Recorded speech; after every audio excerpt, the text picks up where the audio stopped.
Hi, I wasn't quite ready yet. Welcome to our weekly wink. I am Dr. Yolanda Wade, and it's been a couple of weeks since we've been live because our schedules have been a little bit crazy. And unfortunately, Dr. Murphy is a bit under the weather, so I will be flying solo today. And I thought that since we are about at that 90-day mark since the new year started, that I would share with you something that's really relevant.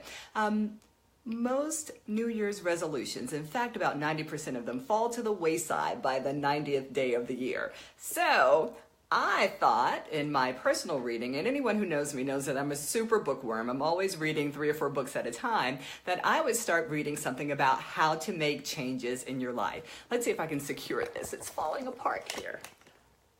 All right, great. Okay, so the book that I'm doing for this inaugural book club weekly wink is called Changeology. And I realize this is backwards, but I'll put a link at the bottom.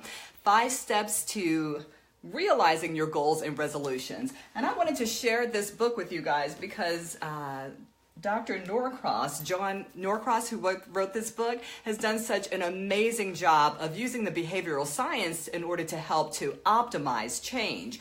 And I think when we talk about New Year's resolutions, so generally when I see patients in December, people are super excited about the holidays and they're starting to get mindful and intentional about the things that they want to change for the year. And overwhelmingly, people's New Year's resolutions have something to do with health and wellness, whether it's losing weight or exercising or stopping smoking or getting rid of addictions in their lives, things like that.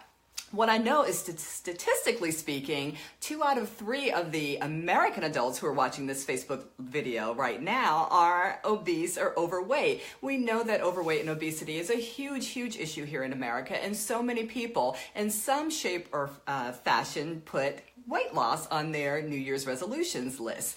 What I want to go through with you is really quickly the 5 steps that he talks about that are so important in order to help you to not only achieve a healthier weight, because that's not really what the book is about. It's about how to make changes in your life that have lasting impact.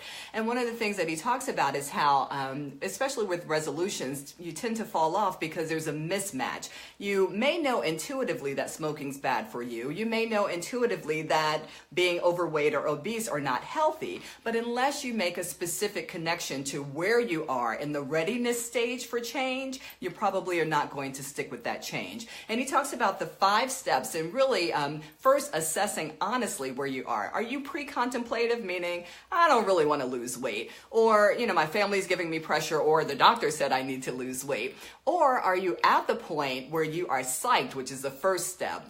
It's 5 P's. The first step is psyched, where you are saying, okay, I am ready to make this powerful change in my life.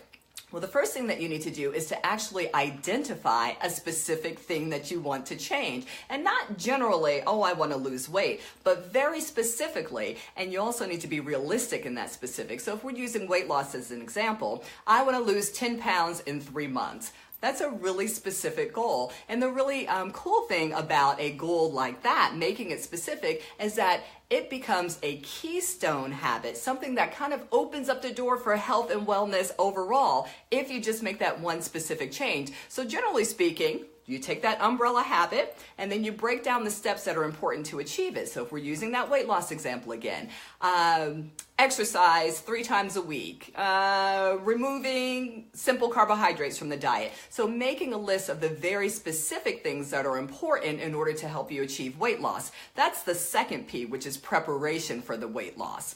And again, not just weight loss, any habit that you're interested in changing.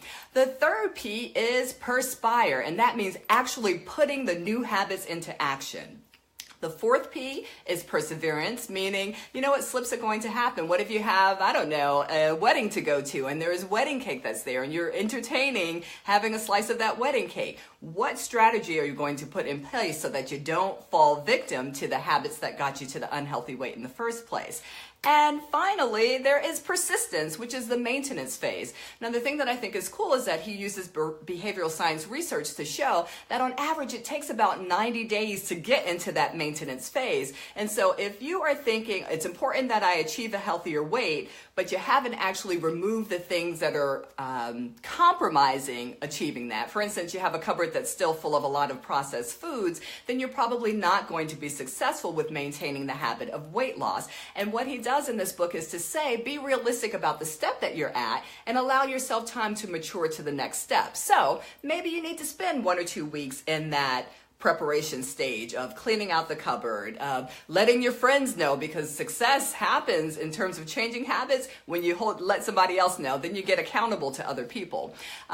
If you try to jump straight to, I'm going to work out every day for an hour, 7 days a week, the first time that you miss that, you feel so disappointed that it's hard to get back in terms of motivation to get started in that changing habit again. So the other important piece is to remember to allow yourself some grace and to build in an opportunity for small rewards. So if you set it at a reasonable goal, 3 days a week, I want to walk for half an hour.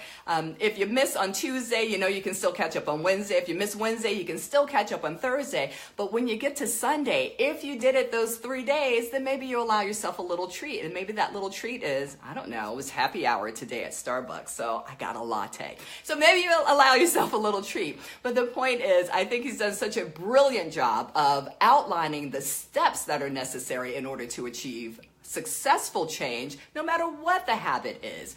So psych yourself out first, get yourself prepared for change, perspire, jump in and make the change happen. Start letting those actions happen. And generally, by the time you get to about 90 days, you're ready to progress to the next stage, which is perseverance, managing the slip-ups that might happen, and finally, persistence. Dr. John Norcross, the book is called Changeology. I will put a link in the comments and go to his website. You can actually start today, like literally today. It's a quick little self-quiz to assess your readiness for change, whether it's weight or exercise or, I don't know, sleeping better, or maybe it's, cutting down on social media, but not until you finish watching this, right? All right, that's Weekly Wink. We will be back next Thursday live. It's the first Thursday of the month, which means it's a taste test Thursday. And if there's anything that you've just, kind of interested in having us taste test, we are totally game to do anything. We have a couple of things on our list, but we're open to suggestions. All right, Weekly Wink. We'll see you next week. Bye-bye.